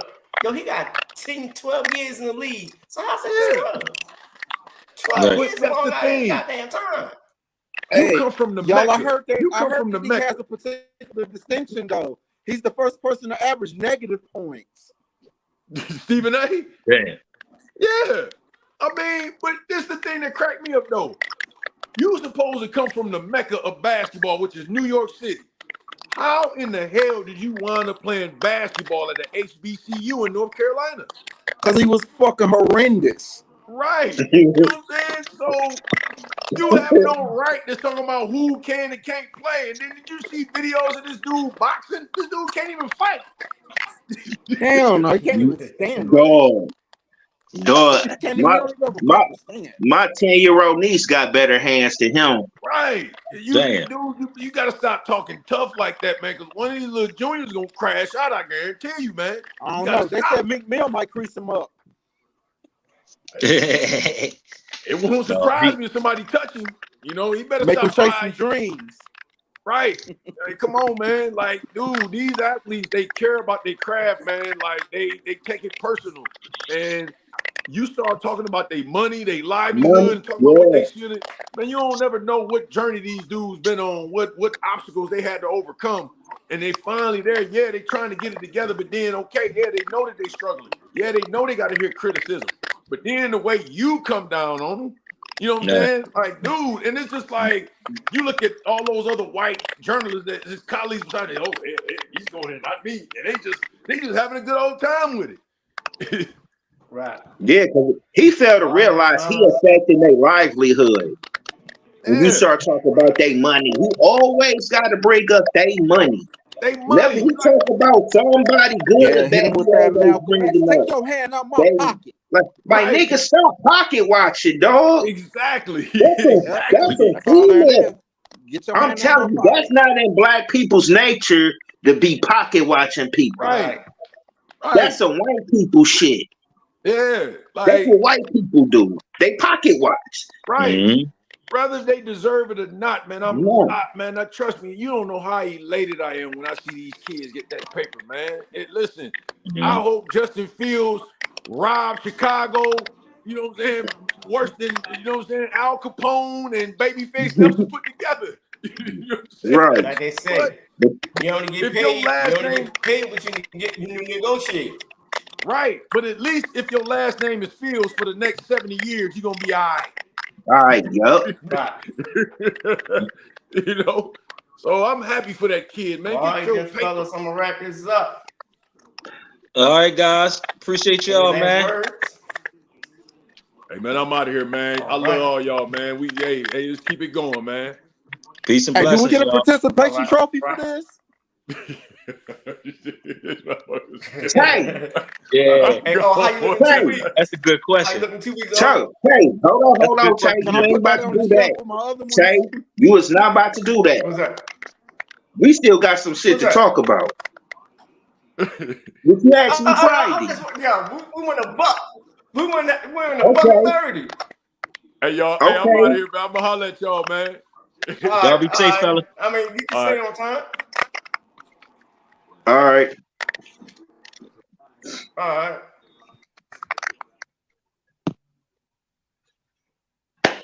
Yeah, all right, fellas, I'm gonna get off of y'all. All right. Yeah. Yeah. Now I'm here. We got to talk about last night. Yeah. Yeah. You thought I forgot. Yo. I ain't forget. Swerve that guy. A star was born last night. A star was born last night. Swerve Swerve. He done drive, yo. Duh. Who that guy like? Not only that, yo. Him and Hangman, yo. Standing ovation, yo. Yes. Standing ovation. That was worth the whole pay-per-view. Huh? That was worth their whole pay-per-view. Yeah, honestly, it wasn't really that good to me. Yeah, it wasn't. It missed its luster. It wasn't an AEW pay-per-view. Well, you know what it was? It was too storyline driven. Yeah. They spoiled us with the in-ring action, put it like that. Right. They went over and beyond. I think the MJF match, that was okay. The Kenny match was overbooked. Right. The ladder match overbooked. Most of that shit was overbooked. My main beef was it wasn't a lot of one-on-one matchups. Tony Storm shit was cool, but yeah, it didn't have a feel to it. Yeah, it seemed like this pay-per-view was out of rhythm, but like when that match, that Swerve, man, if he ain't the star of this, I don't know what to tell you. You know what it is?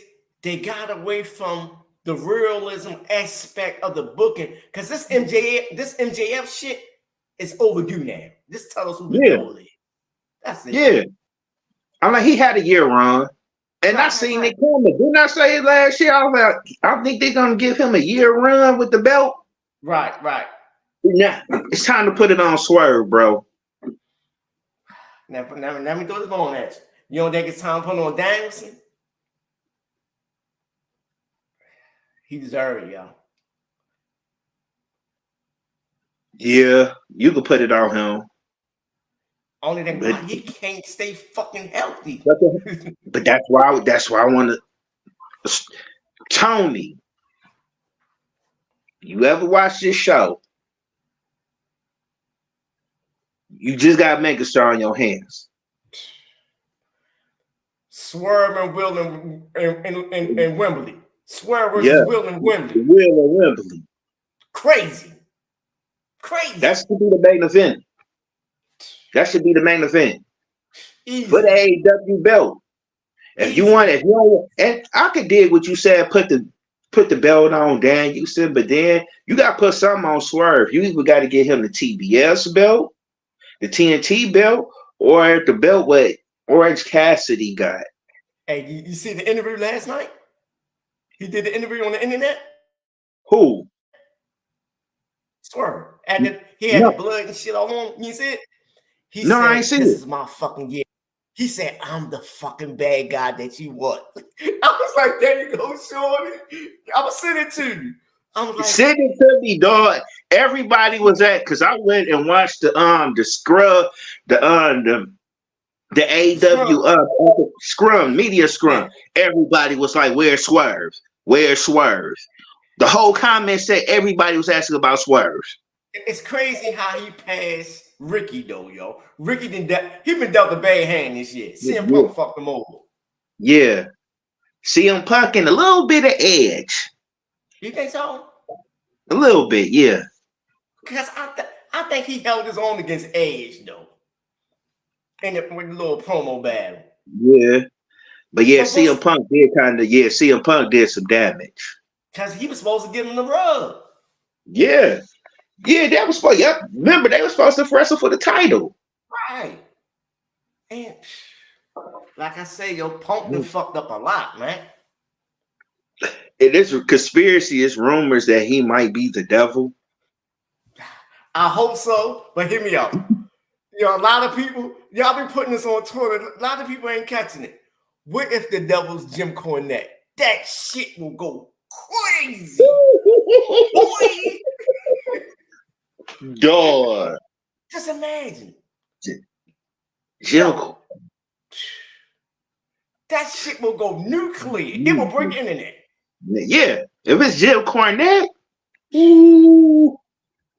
And then you get him on a promo, you know he gonna be talking his shit. Oh, they'll be back in the game. Man, they can do the old ECW angle where him and Jerry Lawler come beat the shit out the Elite. He got to beat the MJF and the Elite. Man, that shit'll go crazy, man. Yeah. But like, yeah, it's something they missing. It's something the product missing. Yeah. They got everything, but they just missing something. They can't get over that hump. I don't know. I can't put my finger on it. It ain't the wrestling. They got the storyline. It's something that, you know what it is? They need Kenny Omega just go crazy. That's what they need. He's not wrestling at his potential. No, he's not. It's like they relegating him. This thing go crazy. Yeah, they need the cleaner back, the real cleaner. They need. I hate to say it, and we only seen it from them once this year. They need New Japan Kenny. Exactly. Now hear me out. They need, not Kenny, this AEW. Kenny say he can't wrestle that style no more. That's why they got 5-star Will. Yeah, he that new guy. You don't think so? He the new flag bearer. Yeah. That can do all the crazy shit that Kenny can't no more. Yeah, I can see it too. I can see how it just look like he don't got that fire no more. He done. he said he only got a couple more years left. Yeah. And you can see it too, like he's slowing down. Yeah, like he slowed down tremendously. Yeah, that's why they made the Will Ospreay signing. And you was right. You hit that shit right on the head too. You was like when you was like you and Bobby asked when when you asked who you think is gonna be the big signing, and he was like Will Ospreay. Then I thought about it like he's definitely an A. He's not a WWE dude. They water his style down. Yeah. I mean, he's definitely like I could see him definitely going to AEW. Because first they are gonna try to have him go to the performance center, like he don't know what the fuck he's doing. Then we're gonna have him in NXT. I don't want to go through that shit. And the matchups is there, yo.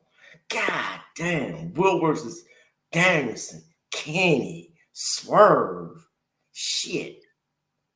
Malachi. Buddy. Buddy. Yep. Shit. Keith Lee. Right. Hell. Vikingo. Yeah. Phoenix. That shit gonna go crazy. Penta. Man.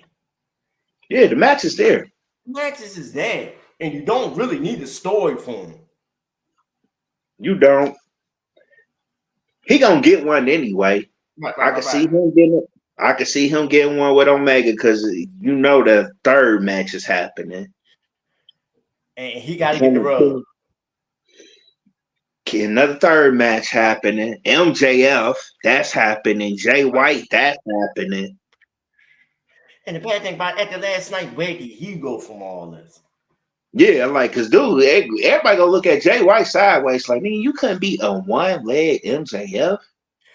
The booking didn't do him right.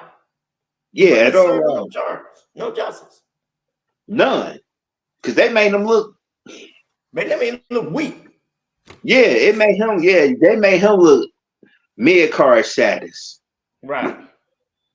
And honestly, he the best thing they had going for the past 2 months. Him and Juice. Juice, yeah, and the guns. And honestly, God, man, Juice made me need to run with that belt because he got the best personality in the business. They see him as Jay's sidekick, though. He's gonna have to. They're gonna have to come up with a story where he breaks away from Jay, which is they can do because it ain't like they ain't never been rivals. Right. But this character he got now is perfect, though, man. Oh yeah, he don't fit the norm. No, he don't. But man, and all he is Brian Pillman. That's all he is. Mm-hmm. Yep. Also too, yo, they gotta do something with the Bucks. They stale as fuck. Super dog. They stealing in these crackers I got down here. That tag team division needs some life, man. Yeah, that shit dead. Yeah. And remember, we used to brag about that tag division, like, damn. Nah, that shit like, ugh. The injuries. Injuries. You gotta look at it like, got FTR. Then you got makeshift teams like Bill and Ricky got the belts. We know they both better as singles guys. Last night, them belts should have went to Malachi and my boy Brody. Brody, yeah.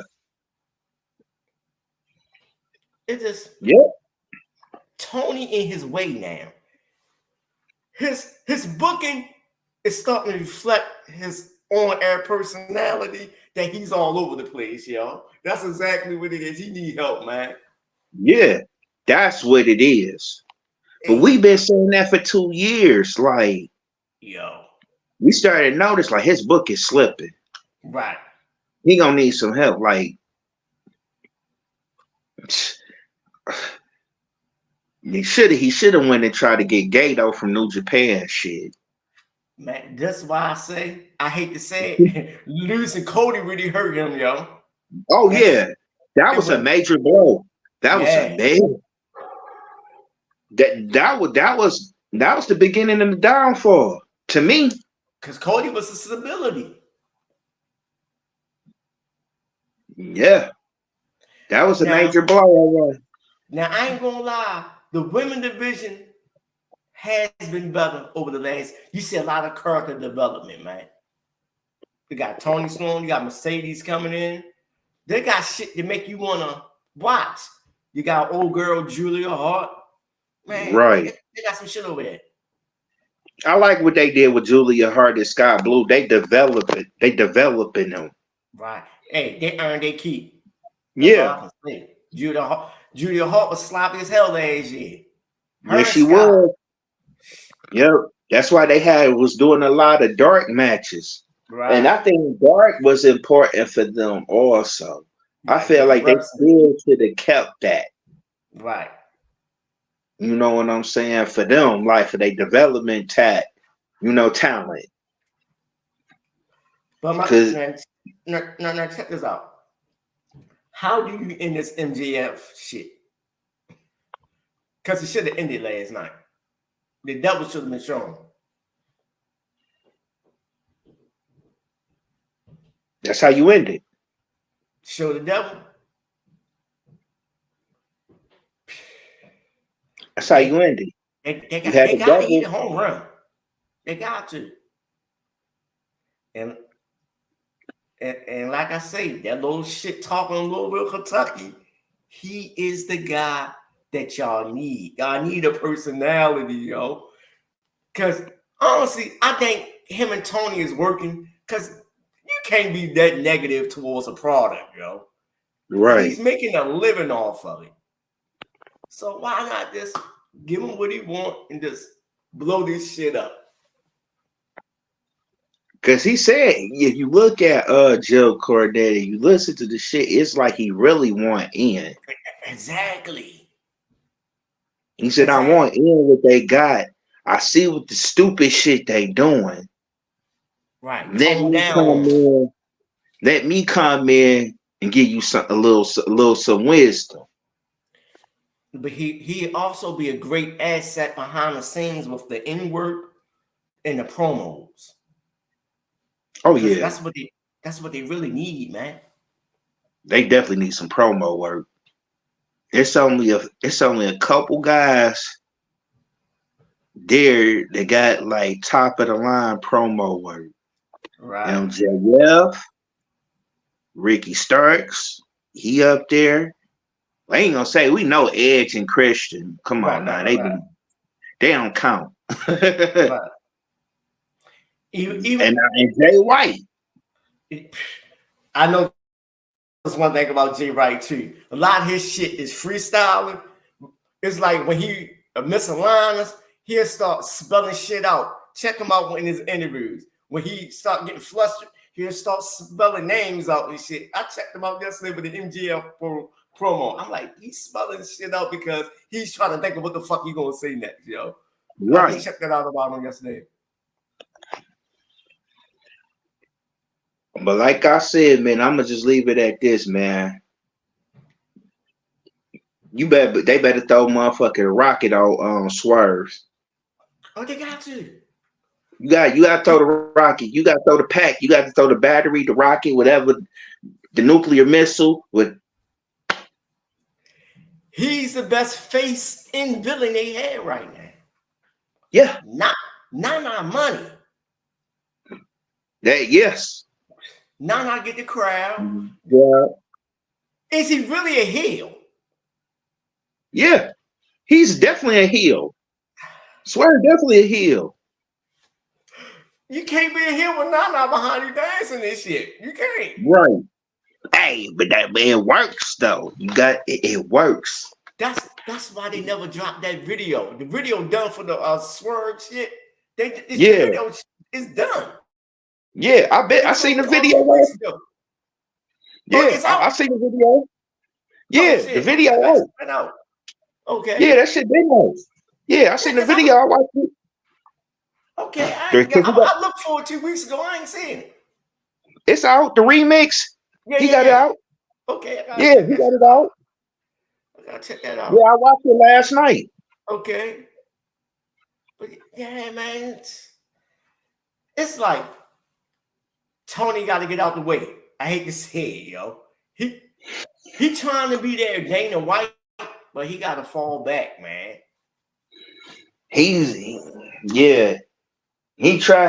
doing too much. He's starting to look a little bit like Vince in the sense of his booking. Two hands on. Too hands on. I know this is his baby, but yo, you got to step back. You feel me? Yeah, this one, yeah. Oh, I agree. He's doing too much. Yeah. But now, he making all good business moves with his signings. Will, Mercedes, RC Open. Every signing he didn't had this year made sense. True. But he still got a motherfucker like Keith Lee that ain't been used yet. You feel me? Shit. You know why? Because Keith Lee just asked for his release 2 weeks ago. What? Yeah. You ain't know that? No, I missed that. Yeah, he asked for his release not too long ago, like at least 2 weeks ago, a few weeks ago. Okay. Because he ain't getting released. He ain't getting. I guess they got him doing some stuff in Ring of Honor. Yeah. But honestly, he should have got the belt off of Joe last week. Yeah. I mean, if they was gonna have Joe drop the belt, why not make it a three-way or something to protect him? Makes sense of this shit. Right. Joe didn't have to get pinned to lose the belt. You know what? You right again. Yeah, because they just had him win the match, and he's like, "I'm gonna vacate the belt." Like, what the fuck you had the match for? That was stupid. Right. Could have put it on Keith Lee, or like you said, Taylor. Right. Man, come on, there's ways to do shit to get yourself out of. There's ways to get yourself out of bad booking decisions. You feel me? And that's what it is. He had more bad booking decisions in these past 2 years than he had in his first year. Right. You would think that the shit he done up until this point from 2 years ago, he would have did in 2019. But you see, all this is happening because he catered to Punk. He catered. That's all this is. He catered to Punk now. Punk ain't there no more. You're booking in shambles because it was all based around one person. True, one person, and then you gotta look at it too. A lot of injuries. A lot of them dudes was getting injured in crucial times. Like right in the middle of good storylines. Exactly. Look at Adam Cole. And his situation with him and MJ, yeah. I mean, Adam Cole shit.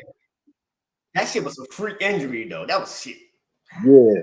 That shit was so sick. Shit ain't happening. Right.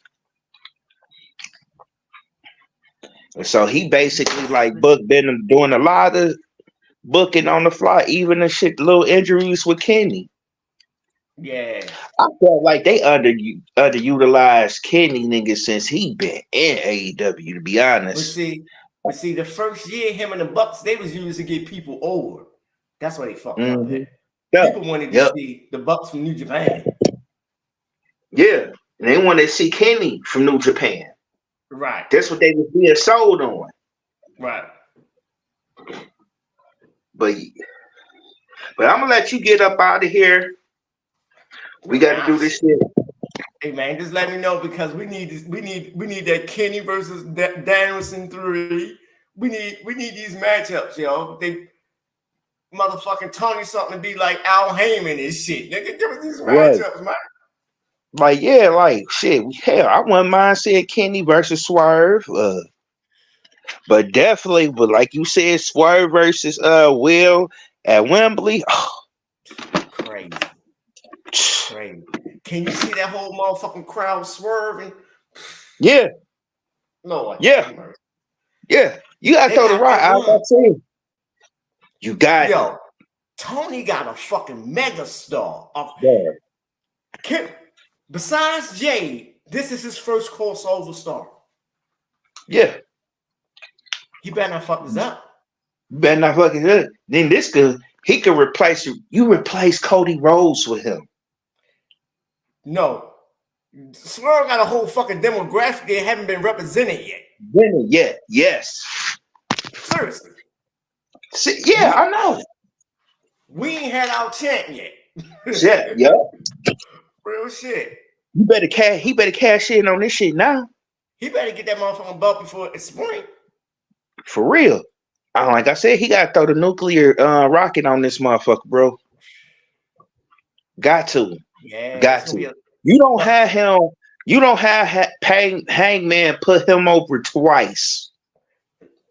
Now hear me out. Let me throw a bone at you from one of the homegrown talent. Why come these ex-WWE guys keep coming in here still on our shine?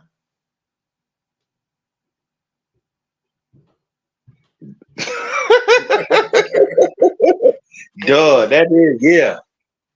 And that's a lot that hurt too. Yeah. That hurt too. That hurt them a lot too. Like, y'all, I was like, y'all was close with Darby Allin. Close with him. Daddy close. I don't know. I think they got it. I think they still got it. He got to turn on Sting and be that heel. His wrestling style say heel. He says heel. Jungle Boy. They did a good job with him. Huh? They did a good job with him. Yeah. But I felt like it was a little bit late in the game to turn him heel. They waited like a year or two too late, in my opinion. Right. See, his heel persona, they're not playing it right. He need to be a snot-nosed, rich punk, yo.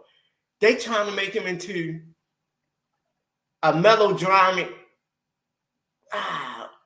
figure. Have him be a rich asshole. Right. You go from being a jungle boy to a rich asshole that knows he's privileged. That's how they got to do this shit. Yeah, they trying to make him like this cool ass heel. When you already got that. And he ain't cool. He's a rich punk. Huh.